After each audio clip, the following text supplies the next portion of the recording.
Hello दोस्तों, मेरा नाम है देवेंद्र सिंह। आज की वीडियो में क्वेश्चन नंबर 85 करेंगे। ज़बरदस्त क्वेश्चन है ये। इस वीडियो में पूरा सोल्यूशन समझेंगे इसका। तो चलिए बिना कुछ देरी के स्टार्ट करते हैं। ठीक है, सबसे पहले हम आपके सामने का क्वेश्चन पूरा पढ़ लोगे तो आपको पहले बनाना क्या है, revolution account, partners capital account, balance sheet. तो देखो, मैंने तीनों के पहले फॉर्मेट बना दिए। ठीक है, revolution account, partners capital account, balance sheet. सबसे पहले रेवोल्यूशन अकाउंट बनाते हैं बिना कोई देरी के, क्योंकि क्वेश्चन धीरे धीरे समझ में आता रहेगा जब आप पढ़ोगे। तो रेवोल्यूशन अकाउंट पहले बनाना स्टार्ट करते हैं। क्या लिखा हुआ देखते हैं। तो क्या कह रहा है, सबसे पहले यहाँ पर आप देखोगे तो नीचे कह रहा है यहाँ से पढ़ोगे, क्योंकि ये तो गुडविल का शेल है, इसका तो रेवोल्यूशन अकाउंट मतलब नहीं है। ये कह रहा है कि डेटर है 7500 के, वो बैड डेट हो गए थे, लेकिन 5000 रुपये उसी टाइम मिल गए थे सेटलमेंट में। उसने 5000 रुपये दे दिए सेटलमेंट। तो ऐसे केस में अब क्या करें, मतलब एक डेटर थे जो बैड डेट हो गए थे 7500 के, अब उसने 5000 रुपये हमें दे दिए हैं। तो भैया अब इसका क्या करेंगे। वर लिखा हुआ है, वर का मतलब पहले हो गए थे बैड डेट, लेकिन अब 5000 रुपये उसके आगे है। तो उसकी एंट्री होती क्या है, अगर आपको याद हो, कोई पहले बैड डेट हो चुके हैं एक डेटर के 7500 के, तो बैड डेट पहले ही हो चुके थे। लेकिन अगर बैड डेट वाले का पैसा आ जाता है तो उसकी एंट्री पता क्या होती है। जैसे बैंक अकाउंट डेबिट, पैसा आया 5000 पे, और उसको टू बैड डेट अकाउंट लिखते, to bad debts recovered account. अगर बैड डेट पिछला कोई बैड डेट का पैसा आ जाता है तो वो हमारे लिए इनकम है, तो इनकम के लिए अकाउंट खुलेगा बैड डेट रिकवर्ड अकाउंट। ये एंट्री होती है। अब ये बैड डेट रिकवर्ड अकाउंट जो आया, इसको मैं कहाँ भेज दूंगा, रिवोल्यूशन अकाउंट में, क्योंकि ये पैसा पहले नहीं था बिजनेस में। जब भी कोई नया पैसा आया बिजनेस में तो वो रिवोल्यूशन अकाउंट में आएगा। ठीक है ना, जब भी कोई एक्स्ट्रा पैसा देना पड़ा तब भी रिवोल्यूशन अकाउंट से देंगे, और कोई नया पैसा आ रहा तब भी रिवोल्यूशन अकाउंट में आएगा। तो ये क्रेडिट है, इसको कर दूंगा डेबिट। ट्रांसफ़र करने के लिए क्या कर दूंगा इसे, debit, bad debt recovered account debit 5000 से, और कहाँ भेज दूंगा, रिवोल्यूशन अकाउंट के क्रेडिट साइड पे भेज दूंगा। तो रिवोल्यूशन अकाउंट क्रेडिट साइड पे आ जाएगा 5000। तो ये एंट्री हो। तो रिवोल्यूशन अकाउंट हमारे सामने ये रहा। तो यहाँ लिखेंगे by bad debts recovered account. ठीक है, 5000 से। उसके बाद देखते क्या कह रहा था, एक क्लेम है 12500 का, वर्कमैन कंपनसेशन क्लेम।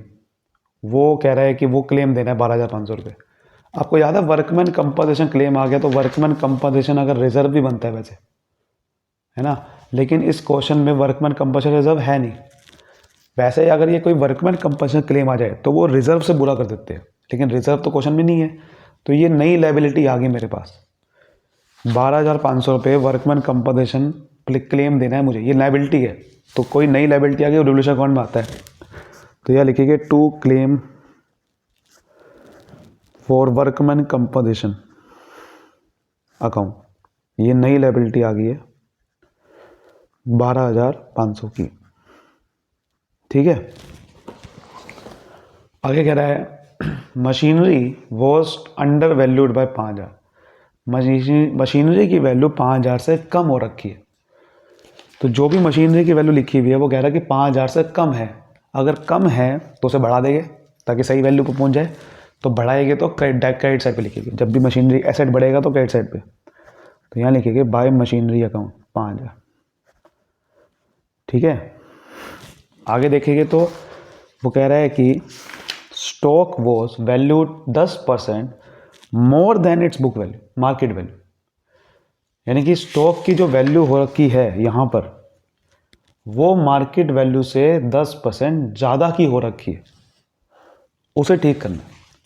तो कह रहा है कि स्टॉक जो है ना 82,500 का, ये एक्चुअल में मार्केट वैल्यू से 10% ज़्यादा है। अगर कोई मार्केट वैल्यू 100% थी तो ये 110% वैल्यू हो रखी है। तो अगर मुझे सही वैल्यू तक पहुंचना है, ये वैल्यू तक पहुंचना है, तो क्या करूँगा कि 110%, देखो 110% की वैल्यू 82,500 है। तो अगर 1% की वैल्यू निकाले तो कितनी होगी, यूनिटरी मेथड क्या कहता है, यूनिटरी मेथड पढ़ा होगा मैथ में, 110 से डिवाइड कर दूंगा। 100% की वैल्यू निकालनी है मुझे। 100% की वैल्यू कितनी हो? 110 से वैल्यू डिवाइड हो रखा है, ये 100 से मल्टीप्लाई कर दूँ। तो जब भी आपको कोई भी आपको 100% निकालना होता है तो पहले आपको क्या करना है, 1% निकालना होता है, फिर आपको 100% पहुँचना है। तो ये करूँगा तो 11 से काटूंगा तो ये आ जाएगा 75,000, यानी कि मार्केट वैल्यू 75,000 रुपये की थी और स्टॉक की वैल्यू 82,500 रखी है। और हमें स्टॉक को मार्केट वैल्यू पर लिखना है। कितनी कम करनी होगी स्टॉक की वैल्यू? ध्यान से देखो, इस 7500 रुपये ज़्यादा हो रखी है वैल्यू, ये हमें 7500 से कम करनी होगी। तो स्टॉक की वैल्यू अगर कम करनी है, एसेट कम करना होता है, डेबिट पे आएगा, डेबिट साइड पे, टू डू स्टॉक अकाउंट 7500। ठीक है, ये चीज़ लिखेगी। तो उसका अब टोटल करूँगा तो कितना आ रहा है, देखो ये बड़ी साइड आ रही है डेबिट, तो 20,000 रुपये आ रहा है टोटल, यहाँ भी 20,000 आना चाहिए। तो इसका मतलब यहाँ पर आ गया 10,000 का बैलेंस, ये आ गया लॉस। तो यहाँ लिखोगे by loss on revaluation transfer to capital account. ठीक है, और किस किस पार्टनर बढ़ जाएगा? पुराने पार्टनर में। तो पुराने पार्टनर देखो राम और श्याम है, तो राम और श्याम में ये बढ़ जाएगा लॉस, 10,000 रुपये का लॉस। तो कौन सी रेशो में बढ़ेगा? पुरानी रेशो में 3:2 दे रखी है, तो 3:2 निकालोगे तो 6,000 और 4,000 रुपये आएगा। अब पार्टनर्स कैपिटल अकाउंट बनाते हैं। सबसे पहले हम क्या करेंगे, बैलेंस को ट्रांसफ़र कर लेते हैं यहाँ पर। यहाँ लिखेंगे बाय बैलेंस ब्रॉट डाउन। तो यहाँ पर आप देखोगे तो ये 1.5 लाख और 1 लाख के बैलेंस दे रखे थे राम और श्याम के। अब देखो मजे की बात यह है कि महेश नया है, 1/5 शेयर के लिए आया, लेकिन कैपिटल नहीं लाया इस बार। हर बार क्या होता है कि आपने देखा होगा नया पार्टनर कैपिटल जरूर लाता है, गुडविल का शेयर लाए ना लाए कैपिटल जरूर लाता है। वो कैसे निकालनी है? कैपिटल निकालनी पड़ेगी, वो लास्ट में लिखा हुआ है कि महेश की कैपिटल कैसे निकालनी है। महेश कैपिटल लाएगा, कैसे लाएगा? जो भी राम और श्याम की कंबाइंड कैपिटल आएगी, सारी एडजस्टमेंट करने के बाद वो उसका 20% निकाल लेना है, वो महेश लाएगा कैपिटल। तो मतलब राम और श्याम का जब पूरा कैपिटल अकाउंट बना लेंगे तो लास्ट में जब बैलेंस निकलेगा वहाँ का टोटल करके 20% निकालना है। तो बड़ा नंबर प्रोसीजर है, पहले पूरा कर लेते हैं क्वेश्चन। पहले इस लॉस जो ऊपर आया था, इस लॉस को पहले ट्रांसफ़र कर लेते हैं, सारी एडजस्टमेंट कर लेते हैं। तो लॉस ट्रांसफ़र होगा डेबिट साइड पे इसके to revolution account, to revolution account loss. तो ये 6,000 का राम को लॉस हुआ, शाम को 4,000 का ट्रांसफ़र हो जाएगा। देखो कोई रिजर्व तो नहीं है, देखो जनरल रिजर्व दे रखा था 25,000 रुपये का, ये पार्टनर में बढ़ेगा, ओल्ड पार्टनर में। तो यहाँ लिखेंगे बाय जनरल रिजर्व 25,000 रुपये का है, 3:2 में पटेगा। तो 25,000 का 3/5 निकालोगे तो कितना आएगा? 15,000। तो 15,000 और 10,000 रुपये राम और श्याम में बढ़ जाएगा। क्लियर हो रही बात? उसके बाद गुडविल का शेयर की बात करें तो महेश देखिए 25,000 रुपये गुडविल का शेयर लाया, ये पुराने पार्टनर में सैक्रिफाइसिंग रेशियो में बढ़ जाता है। लेकिन प्रॉब्लम ये है, ध्यान से पढ़ लो, महेश 1/5 शेयर के लिए आया, लेकिन वो कह रहा है कि सारा शेयर जो सारा सैक्रिफाइस करेगा महेश से ले लेगा। देखो क्या लिखा हुआ है, दे admit Mahesh for 1/5 share which Mahesh acquired Holi from Shyam. इसका क्या मतलब है कि महेश को जो शेयर मिलेगा वो किससे मिलेगा? सारा श्याम से मिल जाएगा। यानी कि नई रेशो इस बार कुछ और हो जाएगी। अगर ये बात ये ना कहता तो सैक्रिफाइसिंग रेशो 3:2 ही होती, बट सैक्रिफाइसिंग कौन करेगा? खाली महेश करेगा। खाली महेश महेश नहीं कहना हुआ, श्याम करेगा खाली, क्योंकि 1/5 शेयर सैक्रिफाइस पूरा का पूरा कौन करेगा? श्याम, तो राम नहीं करेगा। तो इसका मतलब आपको सैक्रिफाइसिंग रेशो को एक वर्किंग नोट बनाना होगा यहाँ पर। ठीक है, तो यहाँ वर्किंग नोट लिखूंगा, कैलकुलेशन ऑफ सैक्रिफाइसिंग रेशियो। ठीक है, तो आप ध्यान से देखोगे तो सैक्रिफाइसिंग रेशियो एक बार फॉर्मूले लिखते क्या था? Old profit share minus new profit share, है ना।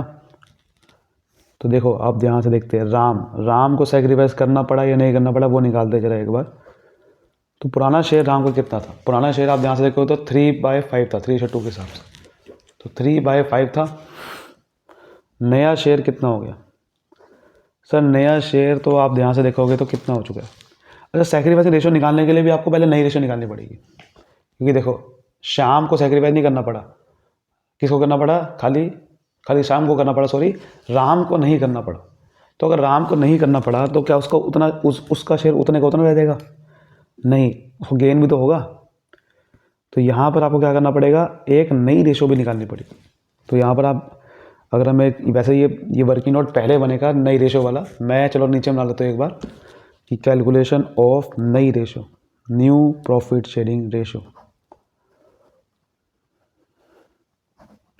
तो आपको जैसे पता है कि महेश का शेयर तो 1/5 के लिए आया था, और ये सारा सेक्रीफाइस कौन करेगा? शाम करेगा, है ना। शाम सेक्रीफाइस कितना करेगा? पूरा, यानी कि अपना शेयर पूरा का पूरा 1/5 शाम सेक्रीफाइस करेगा महेश के लिए। महेश को 1/5 कहाँ से मिलेगा? शाम से। तो शाम का सेक्रीफाइस कितना करेगा? पूरा 1/5 करेगा वो। तो इसका मतलब शाम का नया शेयर कितना हो जाएगा? शाम का नया शेयर, तो शाम न्यू शेयर, उसका पुराना शेयर पता कितना था? 2/5 था, 2:3 के हिसाब से। तो 2/5 का 1/5 सेक्रीफाइस कर दिया तो उसका शेयर कितना रह गया? 1/5 रह गया। तो कैसे उसका शेयर 1/5 रह गया है। अब हम निकालते हैं न्यू प्रॉफिट शेयरिंग रेशो, ठीक है। राम श्याम महेश की एक नई रेशो निकालते हैं। तो आप ध्यान से देखोगे तो राम का शेयर तो 3/5 ही थे, ये तो वैसे ही का वैसे ही है। शाम का शेयर 1/5 रह गया था, महेश का 1/5 है। तो नई रेशो क्या होगी? 3:1:1 होगी, ये नई रेशो होगी। अब मैं कह रहा था कि भैया राम की नई रेशो कितनी है? राम के नया प्रॉफिट शेयर पता कितना है? 3, टोटल करूँगा तो 3/5 ही रह गया, वही रह गया। तो इसका मतलब राम को तो सेक्रीफाइस करना ही नहीं पड़ा, तो 3/5 ये तो 0 ही रह गया। ऐसे ही शाम को सेक्रीफाइस कितना करना पड़ा? ये तो हमने निकाल लिया, अभी निकाला है, 1/5 पूरा करना पड़ा, जैसे कि पीछे निकाला। तो इसका मतलब 25,000 रुपये जो था वो 25,000 रुपये भाई साहब पूरा का पूरा हम यहाँ पर एंट्री करेंगे by premium for goodwill account. आपको पता है कि प्रीमियम फॉर गुडविल जो लाया है वो उसको बढ़ता है, किसको बढ़ता है? जो उसको सेक्रीफाइस हुआ। सेक्रीफाइस किसको हुआ? पूरा का पूरा शाम को हुआ, शाम को। तो शाम को 25,000 रुपये दे दूंगा, तो 25,000 रुपये एंट्री हो जाएगी। समझ गए? बस ये आपको करना होता है। अब और कुछ भी नहीं है इसके अलावा क्वेश्चन में। एडजस्टमेंट हम इसका टोटल करते हैं, तो इसका टोटल करूँगा राम का, क्योंकि देखो इसमें क्या है लिखा हुआ है कि इस बार महेश तो कैपिटल लाया नहीं है, ठीक है ना। महेश की कैपिटल निकालनी है, तो पहले सारी एडजस्टमेंट करने के बाद देखूंगा बैलेंस कितना आ रहा है, दोनों को टोटल करूँगा, जैसे मैंने को पीछे बताया था 20% उसका निकालने पे, ठीक है ना। क्योंकि देखो क्या लिखा हुआ था कि भाई पीछे महेश 20% कैपिटल लाएगा, कंबाइन कैपिटल निकालनी है राम श्याम की, उसकी सारी एडजस्टमेंट करने के बाद उसका 20% महेश लाएगा। तो इस क्वेश्चन में महेश की कैपिटल दे नहीं रखी थी, तो इसका पहले टोटल करूँगा तो आ रहा है 1,65,000 आ रहा है। वो यहाँ पर भी बैलेंस आना चाहिए 1,65,000 ही। तो 1,65,000 में से 6,000 माइनस कर दोगे तो कितना आ गया? 1,59,000 आ गया बैलेंस। इसका टोटल करोगे तो कितना आ रहा है? 1,35,000 रुपये आ रहा है। यहाँ पर भी 1,35,000 रुपये आना चाहिए, लेकिन आएगा कितना? 4,000 माइनस कर दोगे पीछे तो 1,31,000। यहाँ तक रुक जाना है। अब एक वर्किंग नोट बनाना है आपने, उसमें आपको महेश की कैपिटल निकाल के दिखानी है, ठीक है ना। तो एक वर्किंग नोट बनाएंगे ज़रा, calculation of capital brought in by Mahesh. Mahesh कितनी कैपिटल लाया?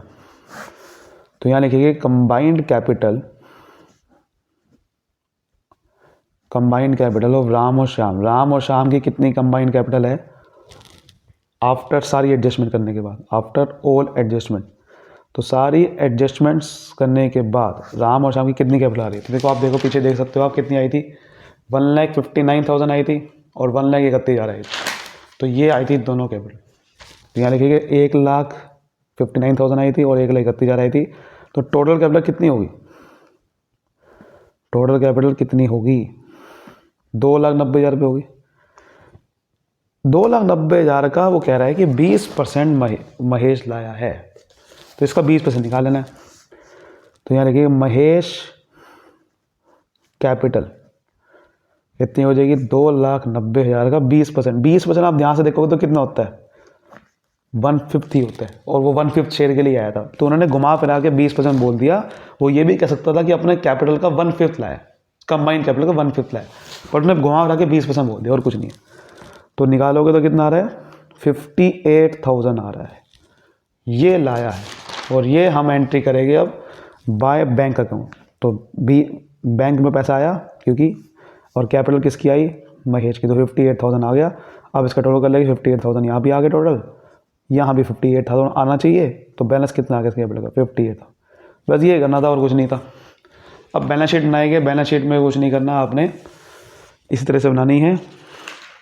जो जो एसेट की वैल्यू रीवैल्यू होगी उसको लिख देते हैं, जैसे कि कैश और बैंक। इसको सबसे लास्ट में लिखेंगे, इसको छोड़ो। डेटर को देखते हैं। डेटर देखिए आपके बिल्कुल भी नहीं बदले, क्योंकि डेटर में तो नीचे जो एडजस्टमेंट थी ना, वो 7500 के बैड डेट पहले ही हो चुके थे, कोई नए बैड डेट रिटर्न ऑफ नहीं हुए।